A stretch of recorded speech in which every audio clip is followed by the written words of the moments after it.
Well, hey everybody, and welcome back to Kiki's Kitchen. Today, or this afternoon I should say, I am making some roasted vegetables. I actually did make a video, which I haven't posted yet, so it'll kind of all come at once, but I did a crock pot roast today, but I didn't want to do the vegetables in with it, which you can. You can certainly put it in and make it all one meal, makes perfectly, but I wanted roasted. I have a whole bunch of different vegetables, and it's a great way to use up the vegetables that you don't, that you are on the edge, which is what I'm doing. And it's just such a great, even if it makes a lot, well, I put them in omelets. They're just great to have. So that's what we're doing today. So I've got some fresh broccoli that I cut up, which I'm going to cut up another one, and yellow pepper, bell pepper. So it's a big one. So I've got some red over here, and so I'm going to cut them just in half because I want them to, because when you bake these things, they really do shrink up in size. So I don't want them to be diced up because they'll completely go away. This way I'll get a nice taste of some, like a different knife, of some pepper. So then I just have regular old white potatoes. I think these are, they're just regular baking potatoes actually, because that's what I had. And I'm going to cut them, in maybe thirds, because it's, I want a bite-sized piece. And in that's going to go. This is my little hollow back knife. Now it's a Rachel Ray knife and they don't make it anymore. I've looked for it a million times for y'all. But if you are looking for it and you can't find it, let me know and I'll send you a link. But what you want to look for is a hollow back fruit or vegetable knife. And they're less than 20 bucks. They're not expensive, but they're so great because you can see that nothing sticks to the back. You know how your potato always sticks to the back? So that's good. So this is my broccoli, which I've got some in here, but I'm going to cut it up just in case you haven't used it before. I've washed it. I'm going to cut into, now this part, this is the stem. Now this is completely usable in a vegetable soup. You would just dice it up and it would be wonderful. But I don't have any use for it tonight. Because tonight it's about, I want to roast the florets like this. See how big that is? And truthfully, that is not too big because they shrink up so, and we like them that size. So, you can go a little smaller if you want, and by doing that, like for instance, this one might be, well, you can always just go right in the middle and make two pieces out of it. But the point is, they really will shrink down. So keep that in mind when you are cutting them. So just go in here. And you can cut the big ones off, and then you'll see that they kind of get to where they're more of a tree. And just separate them into whatever size you want.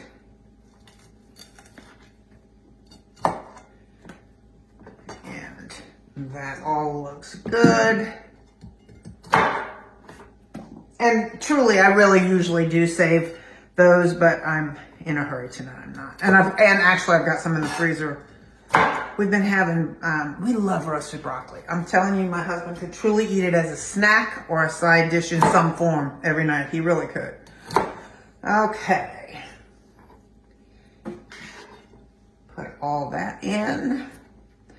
It's a little big. And then I have onions, and these are sweet onions. And they're just whole sweet onions. I've cut them in half.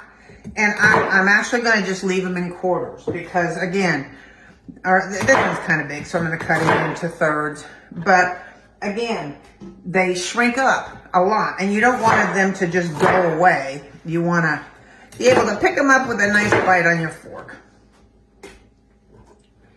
So that's all that's going in. I've got some garlic here I'm ready to slice. But what I also have here is an acorn squash. In case you've never used one, it's one of these. That's what it comes like in the store. You're going to cut it in half. And then you see that side of it? I'm going to just cut that into wedges.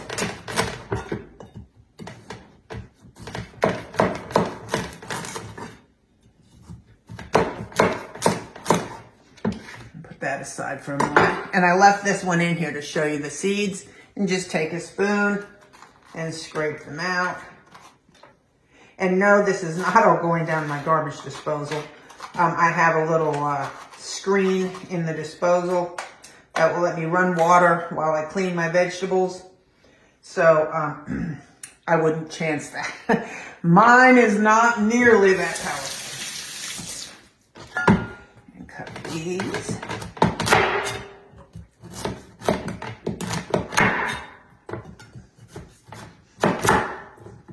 And push that aside.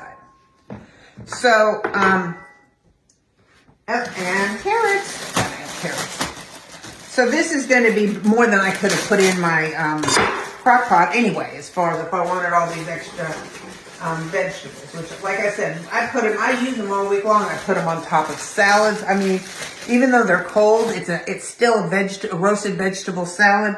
They make a great salad, truly they do. Okay, so I've got everything in there I want, but you add anything you want to it. Then I'm going to take some olive oil. And the reason I do this versus on my cookie sheet is I feel like this gets everything coated when I put it in a bowl. And this one, actually, I made some soup this afternoon, so I happen to have this pot out. And this is easily probably a half to 3/4 of a cup, if not even more. I want all these vegetables coated well. So I'm going to take my spoon, and I'm just going to go in and really mix them up well. Now, you'll notice that I don't have anything done with that squash. We're going to do that a little on the side on the cookie sheet. I'll show you that in a second. Okay, so this is, you can see that I've got, it's nice and coated with oil. Everything's got a good coat to it. So now let's do some seasoning. And I've got, and there's a lot of vegetable here. They will take some salt.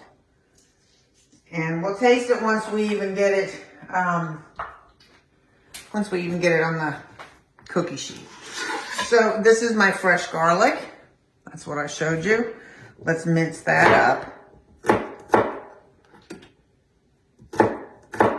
And, I know I could have had some of this stuff done, but there's stuff that I want to show the young cooks, new cooks that haven't cleaned broccoli before, or doing a vegetable roast and aren't sure what to do with an acorn squash.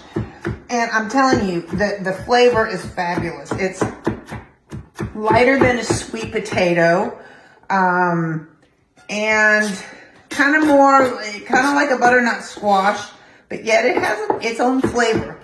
Very good.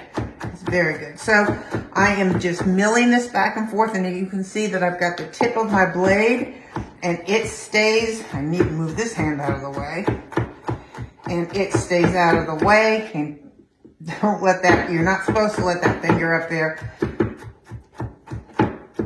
Do it how you want to do it. This is a safe way though. Okay, so now I've got, this is, and I'm going to tell you a heavy tablespoon of fresh garlic, which is plenty, but don't worry about it. It's not going to be overpowering. It's just going to have a great flavor to it. And finally, let me dry my hands. Hang on. This is a Sprite. Yes, this is a can of Sprite. And I put oregano in it years ago, and everybody asks me, what is that? It's a can of Sprite. And so I've got about a teaspoon of oregano. I put it in one hand and grind it out with the other. Okay. Again, we want to stir through this. We want to mix all of that garlic in there and all of our spices together. All right. Hang on, let me get the cookie sheet. I almost forgot the fresh rosemary. So I have a rosemary bush outside, which is just an outstanding bush. I mean, it's like a hedge. And so I went and got that, and I washed it off real good. And then what I do when I wash my fresh rosemary is I take it into a paper towel and I roll it up and just squeeze and squeeze and squeeze so I'm not damaging the leaves. And then it's nice and dry. And then you just take it and pull it in the reverse direction it grows in, and it will come right off the thing, just like a charm. Now these top ones are very tender, so you don't have to worry about that. So I've got 2 nice big old stalks. We'll see how many tablespoons that. And you know what? Fresh rosemary is easy at the grocery store. It's not too expensive. And I know if you have dried rosemary, you certainly can use dried rosemary in its place.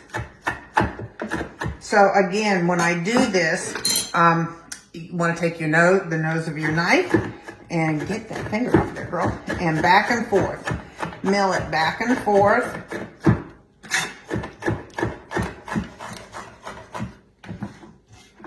I can hear you all now. Put a paper towel under that thing so it doesn't move.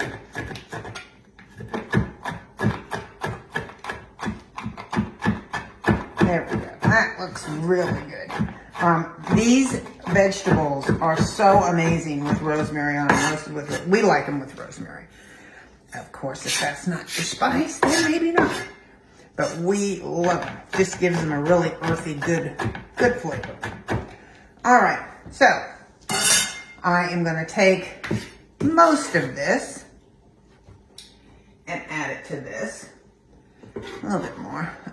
Because I want to save this to sprinkle over my butternut squash, and that's plenty. So again, I'm going to stir this so it's all well coated. It looks so good. So here is my pan. It's a big pan, cookie sheet, and I've sprayed it with this stuff, the Carlini, which is the Aldebrand pan. I'm gonna dump these out here.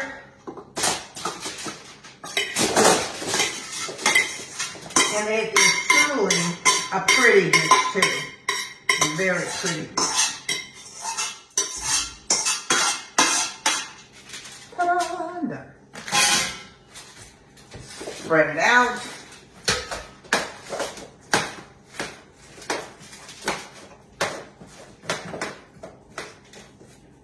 I'm kind of trying to leave a little, I don't want them doubled up, if at all possible. Keep them flat. But I'm leaving some space here because I want some space for my butternut squash. So I'm going to take my butternut squash, and now I'm going to put that back into this bowl. And believe it or not, I did. Hang on one second. I did. I put the oil away. Okay, sorry, I put that away. So I'm gonna just take this and drizzle this over my squash. I'm gonna go back in here and toss this. It'll get covered just the same way. And then I'm going to actually put this out on my cookie sheet, and I'll season them over there.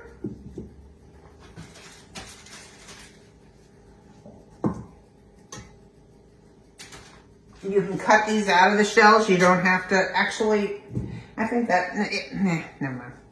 You can cut them out of the shells, or you don't have to. I just had a moment. I'm not going to now. Too far into it. And that's going to go. These are all nice. And this is truly so good. So good. And like I said, we like to roast off the potatoes and the carrots with our pot roast, and do that most of the time. Today I had a little surplus on the vegetables, so we needed to get rid of them. So on the butternut or acorn squash, sorry, I'm going to add some fresh rosemary, and this fresh rosemary is far too good to waste. So I will spread it out amongst the rest of it. And some salt.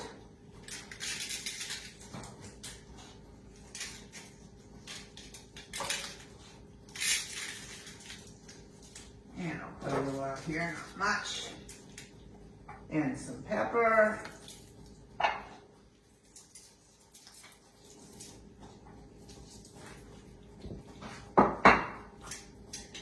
And some oregano.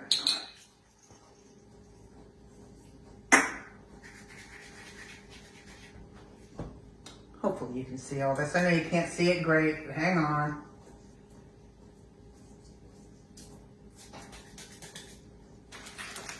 And there we go.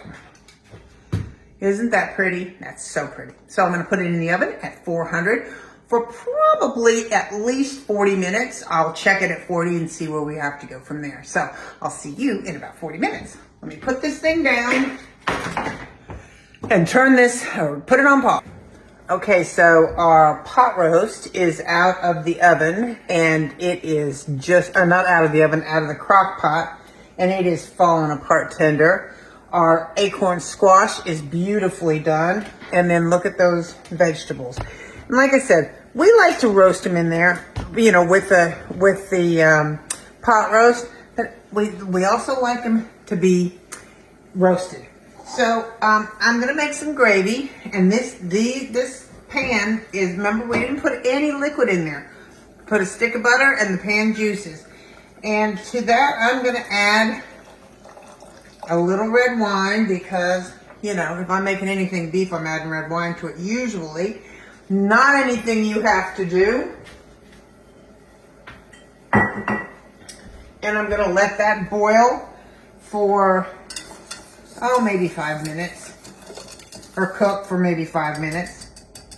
Not even that long. So I'll be back in just a few.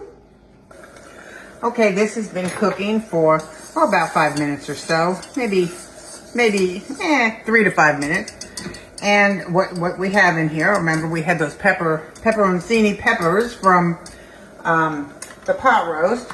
So whenever you're starting with a liquid, the liquid braising liquid from your meats or whatever, you want to make what's called a cornstarch slurry. So because of how much I've got in there, I'm going to use 2 teaspoons of cornstarch to 2 teaspoons of cold water.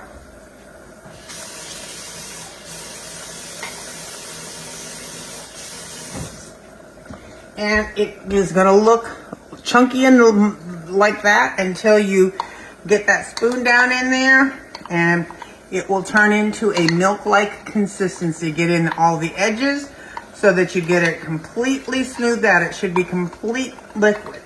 Make sure your liquid is boiling. I mean a rolling boil like this, because you're putting cold water in there. Have your whisk, put it in, and start to stir. And it should thicken up almost immediately. I'll tell you something else which this did. And actually, if it gets too thick, which this is, we're going to add a little water to it. Just to kind of thin it out just a little bit. I don't want it real thin.